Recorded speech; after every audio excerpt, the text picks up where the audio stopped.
And like his family in Scotland, like his mother's family, how do they see this? Do they, you were kind of touching on that. Like, do they see, like when you know them, when you talk to them, do they see the person Yeah. witnessing the community? Do they say like, oh, if he was from here, like something else could Mm, have happened had mm. he stayed?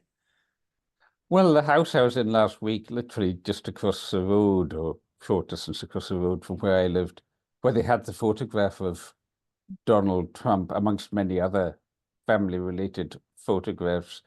The man of the family said nobody talks about him on this island. Mm, They're beyond embarrassed because it's a very forgiving island.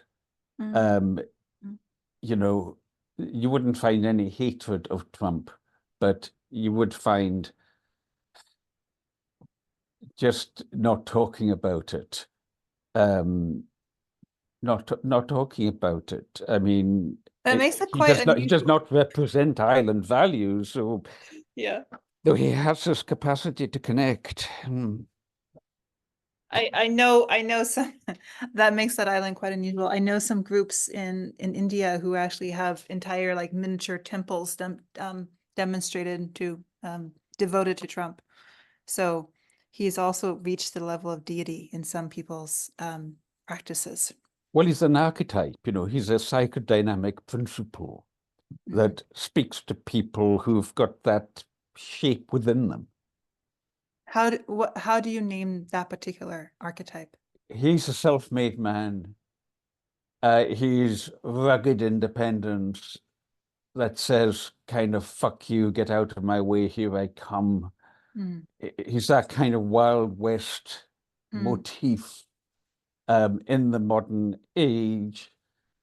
And he manages to persuade ordinary people that they too can be part of that vision without them analyzing that it's actually that kind of vision that screws them over. Like mm, Trump's father screwed people over, like the rentier.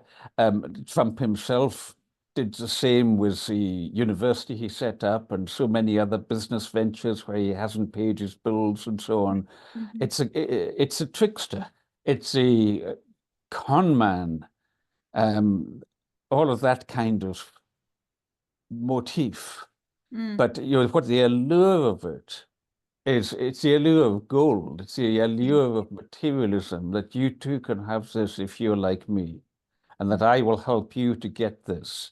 Um, that's the allure of the demagogue, in my view. But uh, I mean, to give him his credit, Sarah, to give yeah. him his credit, he also speaks to something that, as J.D. Vance brings out so clearly, and this is where I actually have a lot of respect for Vance's um, writing here. I mean, I dog-eared a page I was reading this morning um, of understanding of that underclass dynamic. Vance says here, page 144 in my edition, that's about two-thirds of the way through, I consumed books about social policy and the working poor. Um,